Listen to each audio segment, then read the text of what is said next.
What's up, what's up, what's up? I love me some MadameNoire. So let's watch How Long Should You Wait to Have Sex in a Relationship? Listen to Black women. What's good, you guys? Today we are talking about a topic we love to talk about very often, sex. But more particularly, how long should you wait to have sex in your relationship? I'm Shamika Sanders, and beside me are my co-hosts, Kiara Kelly and Africa Miranda. Let's get into this episode of Listen to Black Women. This is gonna be good. This is gonna be good. When you start a new relationship, some people tend to get caught up on when they should have sex. Some people wait 90 days, some people wait 90 minutes. Whichever one is best for you. Like that Steve Harvey 90 Days theory is actually crap. He says, because you spend 90 days in work before they hire you, you should spend 90 days dating someone. But he doesn't tell you, well, I clocked on that 90 days working for someone in a job is different from 90 days dating. 90, like 10, half an hours with someone. Anyways. Should be determined ultimately by you. A survey by Cornell University in 2012 found that couples who waited at least 6 months to have sex were actually happier than those who did not. She went actually happier. If we're stating the facts, we're stating the facts. They're happier. Which all brings us to the question of the week. How long should you wait to have sex in a relationship? Ladies, let's get into it. Writer for MadameNoire.com, Julia Austin, she brought up the point that hormones that surge through your body when you have sex is very real. And oxytocin is a real chemical that can have you out here feeling dickmatized. But I think some people, they may wait because they think, okay, I'm gonna be able to filter out the creeps and the cheaters and all of that. And the hard thing about letting that be the deciding factor is you can find out somebody is a cheat and a creep 10 years from now. You can find. That's whataboutism. Women and whataboutism go hand in hand. Always, just like before, good dudes versus bad dudes. Oh, what about if the good dude cheats also? What about? They always have the what about. Always. They're never gonna, the stats said people happier, but nope, what about? Find out when you're married. Like, I understand women wanting to put these protections up, but at the same time, there's no guaranteed timeline to discover the ugly parts of. The only thing guaranteed is life is death. What they're trying to say is people are happier. Somebody. Yes. And I think for women, you know, if you make the decision to wait because of religious reasons, totally fine. But I think it's terrible when women start using their bodies as a barter deal for commitment.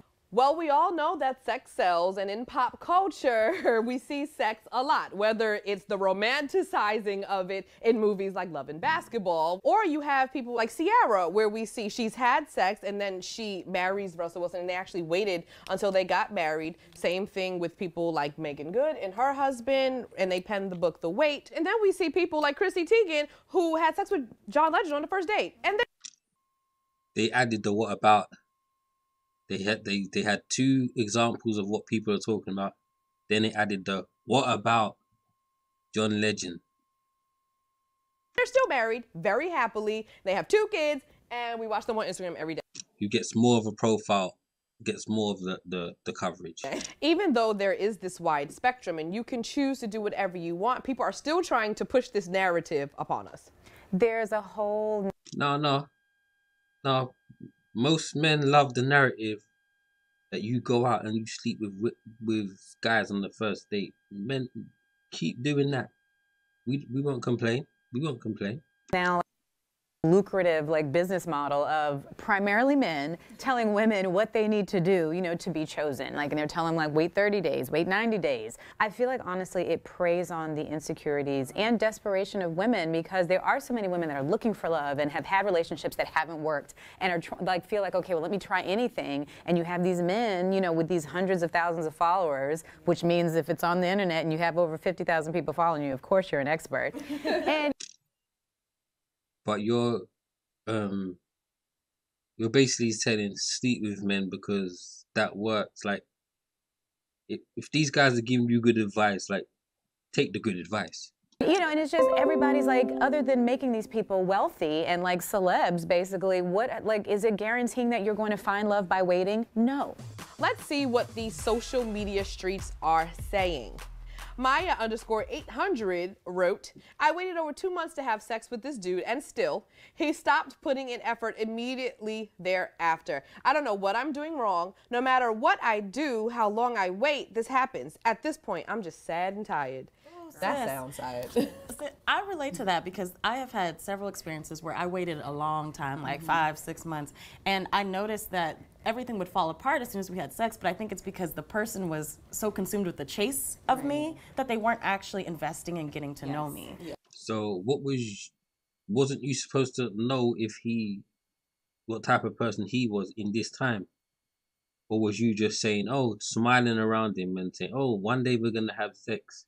You didn't want to know what he was, what he done. You just was just smiling around him. Okay. Yeah. So I've been through the same thing, girl. I get it.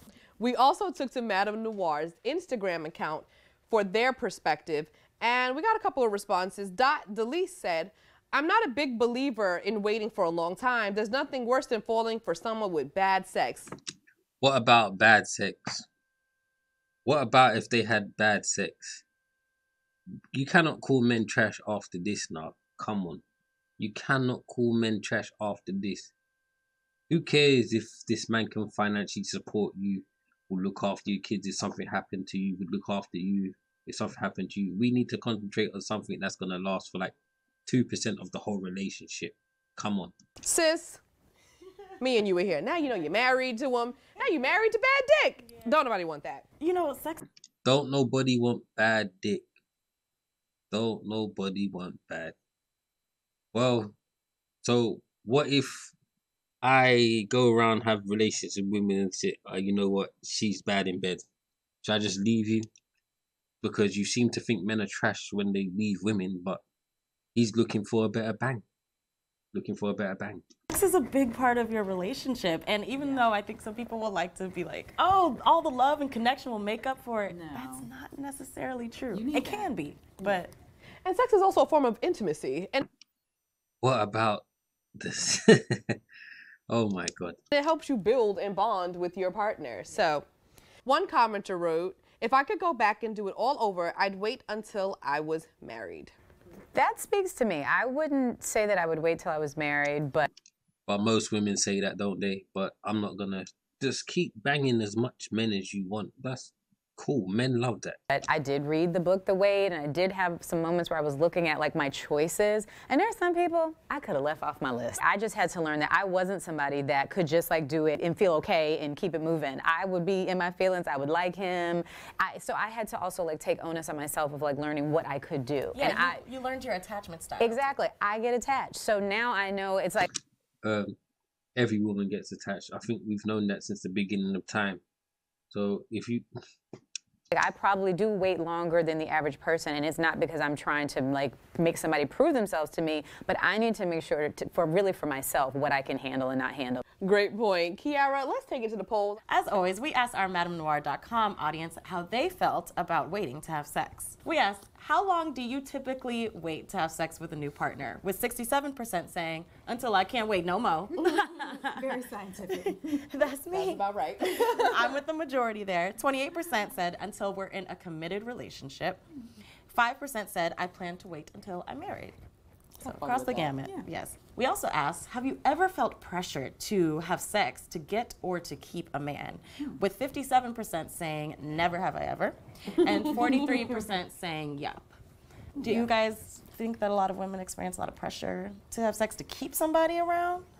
I don't know if it's so much a man pressuring them or as much as it might be an internal message for themselves, like, okay, I've got to do this. Because I've never had someone tell me, if you don't have sex, I'm going to leave you. But you definitely do sometimes feel in a relationship when it's starting to go bad that you've got to kind of do anything, you know, to keep it going. We also asked the audience, what connection? When your personality is just, it's not good enough. And you know what I'm saying? And the sex is bad. You want to give him more. Is most important in a relationship, with 86% of y'all saying emotional, okay, and 7% saying physical, and another 7% saying financial. It's just Oh, you just earlier just said that it don't really matter about emotional, but these women are like, but women in a poll just basically told you the opposite. Very interesting because emotions can't be the only thing that keeps the connection. I in think a that's the relationship. lovely thing. No, no, no. You're not gonna get away with that. You keep doing the what about? What about the physical? That's why you probably are single right now. To say. Yeah. But and people neglect how much sex actually is important to the relationship. Like and that's what happens. Begging, just straight begging. Though we start putting so much emphasis on this that it becomes a negative thing versus it just being like sex is something that two people go through and you figure it out from there. I love this conversation because like everybody's so passionate on both sides. It's like, Yeah, these are passionate that they need it. They're single and they have nothing. But in a relationship, they want to be picky about what they have. Cool. wait until you get married. It's like, no, do it now. Live your best life.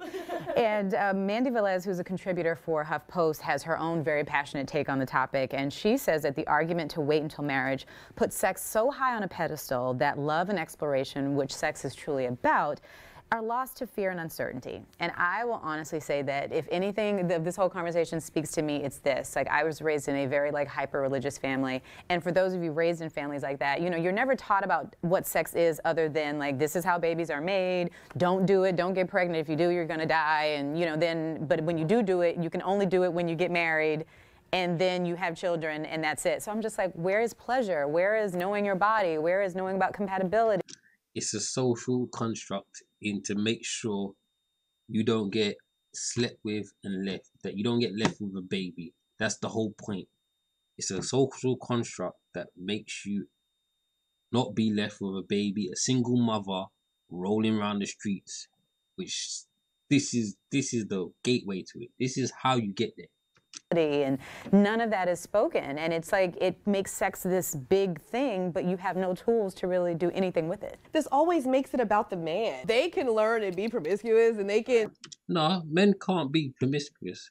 It's you women that allow men to be promiscuous. If you want to go off and sleep with loads of guys, you're the one contributing. Back in the day in school, everybody knew there was one hoe and every dude slept with them. You know what I'm saying?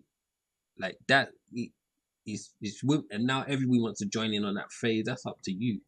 But if you don't have it from men, they won't do it. And figure out what makes them feel good. But as women, we never learn. We're not given the tools about what makes you feel good. Next thing you know, you're 40, you haven't had an orgasm, and you're too afraid to say it because you don't have the tools to communicate about it. Nah, that's you. You just been through bad guys.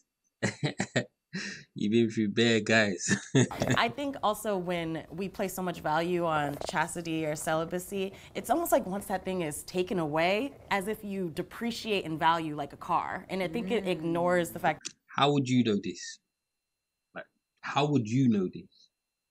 that we are flesh, blood, human, and your worth is not going to degrade or go down because this thing is no longer a part of your partnership. We learned a lot this episode. Africa, can you sum it up for us? Absolutely. Wait, don't wait. It's up to you. Your worth is not tied to whether or not you decide to wait 30 days, 60 days, 90 days. Putting a ring on it is going to happen because you and your partner love and cherish each other, not because you waited an arbitrary amount of time that someone says you should do. Loving ourselves and our bodies should be an expression of our personal freedom, not one of bondage. So live your best sexual life. Okay, sexy Oprah. There you go. Yeah. Sexy Oprah over here. Okay. Yeah. They didn't want to give up nothing. Honestly, do what makes you feel good and what makes you feel safe. But again, do it because you need to do it, not because someone tells you, because you have the answer for what's best for you. You know what will feel good? Sleep with all three of these women and then leaving. You know what I'm saying? And calling it a relationship. And done.